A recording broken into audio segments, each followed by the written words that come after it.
بسم اللہ الرحمن الرحیم۔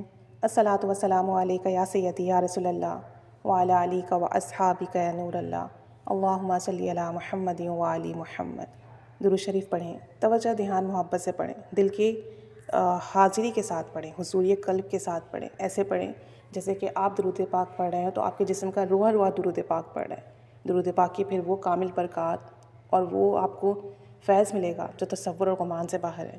روح کی تازگی ملے گی، لطائف روشن ہوں گے، قلب روشن ہوگا، نورانیت روحانیت میں اضافہ ہوگا۔ درود پاک پڑھیں تو اس طریقے سے پڑھیں کہ بس درود پاک میں ہی گم ہو جائیں، کچھ آپ کو خیال نہ ہو، کچھ آپ کے ارد گرد کا آپ کے احساس نہ ہو، بس درود پاک اور آپ ہو۔ پھر زندگی بدلے گی، پھر کرم کے فیصلے ہوں گے، پھر فضل کے فیصلے ہوں گے۔ میرا ذاتی تجربہ ہے، یہ کوئی میں آپ کو سنی سنائی بات نہیں بتا رہا، بلکہ میں خود اس سفر سے گزرا ہوں اور پورے یقین سے اور دل کی گہرائیوں سے یہ بات کہہ رہا ہوں کہ جب آپ کے سارے دروازے بند ہو جائیں نا، تب آپ درود پاک کو کثرت سے پڑھیں، محبت سے پڑھیں، تنہائیوں میں پڑھیں اور روتے ہوئے پڑھیں، اور ایسے پڑھیں کہ حضور قلب کے ساتھ پڑھیں، حضور صلی اللہ علیہ وآلہ وسلم کی بارگاہ میں حاضری کے ساتھ پڑھیں۔ پھر دیکھیں کیسے دروازے کھلتے ہیں۔ بتاتے ہیں کہ جب میں بے روزگار تھا، بہت مجبور تھا، قرضے بہت تھے، اب جہاں بھی جاتا لوگ جو ہے مجھ سے کتراتے کہ کہیں تقاضا نہ کرے۔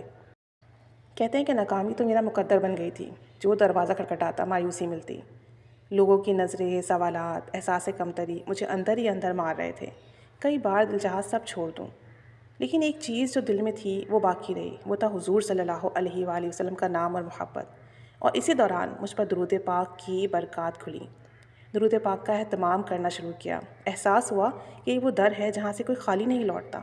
بھلے دنیا کے سارے دروازے بند ہو گئے، لوگوں نے دھتکار دیا ہے، ناکامیاں مقدر بن گئی ہیں، لیکن یہ وہ در ہے جہاں پر تھاما جاتا ہے، جہاں سے نوازا جاتا ہے، جہاں سے عطاؤں کی بارشیں ہوتی ہیں۔ کہتے ہیں کہ میں نے دل سے نیت کی کہ اب حالات جیسے بھی ہوں، میں نے اپنے آقا دو جہاں صلی اللہ علیہ وآلہ وسلم پر کثرت سے درود و سلام پڑھنا ہے، اور میں نے کبھی یہ عمل نہیں چھوڑنا۔ میں نے گنتی کی پرواہ نہیں کی، میں نے وقت نہیں دیکھا، بس محبت اور عشق کے ساتھ، تصور اور دھیان کے ساتھ درود شریف پڑھنا شروع کر دیا۔ دن ہو یا رات ہو، خوشی ہو یا غم ہو، میری زبان پر ہر وقت درود پاک جاری رہا۔ اللہ تعالیٰ نے پہلے میرا امتحان لیا، میرا صبر دیکھا، اور 6 مہینے اسی کیفیت میں گزر گئے۔ اب حالت یہ تھی کہ دل کی دھڑکن سے بھی درود پاک کی آواز آتی۔ کہتے ہیں کہ اتنے مہینے میں درود پاک کا ورد کرتا رہا۔ تھوڑے بہت دروازے کھلے اور کچھ بند بھی ہو گئے، کچھ لوگوں نے مدد کی اور کچھ لوگوں نے حالات دیکھتے ہوئے مجھ سے رابطہ ہی چھوڑ دیا۔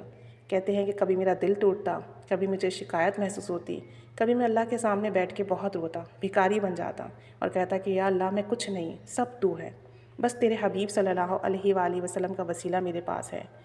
تو کہتے ہیں کہ درود پاک کی برکت سے اللہ تعالیٰ نے مجھے تہجد سے نوازا، عبادات سے نوازا، لطف و کیفیت سے نوازا، آنسو عطا کیے، محبت عطا کی۔ کہتے ہیں وہ لمحے، وہ سناٹا، وہ آنسو، الفاظ بیان نہیں ہو سکتے، وہ کیفیت بیان نہیں ہو سکتی۔ میں نے اللہ تعالیٰ کو پکارا، بہت ٹوٹ کے پکارا، اور بس درود شریف پڑھتا رہا۔ کہتے ہیں کہ پھر قبولیت کا لمحہ آ گیا، قبولیت کا لمحہ آیا، دروازے کھلتے چلے گئے اور بازی پلٹ گئی۔ کہتے ہیں کہ جتنے دروازے بند تھے سب کے سب کھلے، اور ایسے کھلے کہ عقل حیران رہ گئی۔ اللہ تعالیٰ نے مجھے بہترین لیول کی جاب عطا کی، بغیر سفارش کے، بغیر کسی سبب کے۔ کہتے ہیں کہ الحمدللہ ثم الحمدللہ، درود پاک کی برکت سے اللہ تعالیٰ نے کامیابیوں پر کامیابی عطا کی، اور بات یہاں ختم نہیں ہوئی۔ اللہ کریم نے مجھے ایسا رزق عطا فرمایا اور ایسے مقام سے عطا فرمایا کہ ہر ہفتے مجھے عمرے کی سعادت نصیب ہوتی ہے۔ کہتے ہیں کہ ایک جمعہ مسجد نبوی صلی اللہ علیہ وآلہ وسلم میں اپنے آقا صلی اللہ علیہ وآلہ وسلم کو سلام پیش کرتا ہوں، اور اگلے جمعے مسجد الحرام میں اپنے رب کے گھر حاضری دیتا ہوں۔ یہ سب خواب سا لگتا ہے، لیکن یہ حقیقت ہے، اور در حقیقت یہ سب درود پاک پڑھنے کی برکت سے، محبت سے، عشق سے درود پاک پڑھنے کی برکت سے ہوا۔ اللہ کی قسم یہ سب حقیقت ہے۔ انشاءاللہ عز و جل اب پھر عمرے پر جانے کی تیاری ہے، الحمدللہ ثم الحمدللہ۔ درود پاک نے قسمت کے وہ دروازے کھولے، رحمت کرم فضل کی وہ عنایتیں نصیب ہوئیں، وہ رحمتوں کی بارشیں نصیب ہوئیں کہ اپنا رواں رواں اس میں ڈوبا ہوا محسوس ہوتا ہے۔ کہتے ہیں کہ یہ سفر عشق کا سفر ہے، محبت کا سفر ہے۔ اس سفر پہ جب قدم رکھ دیں تو بس آپ کی منزل آپ صلی اللہ علیہ وآلہ وسلم ہے۔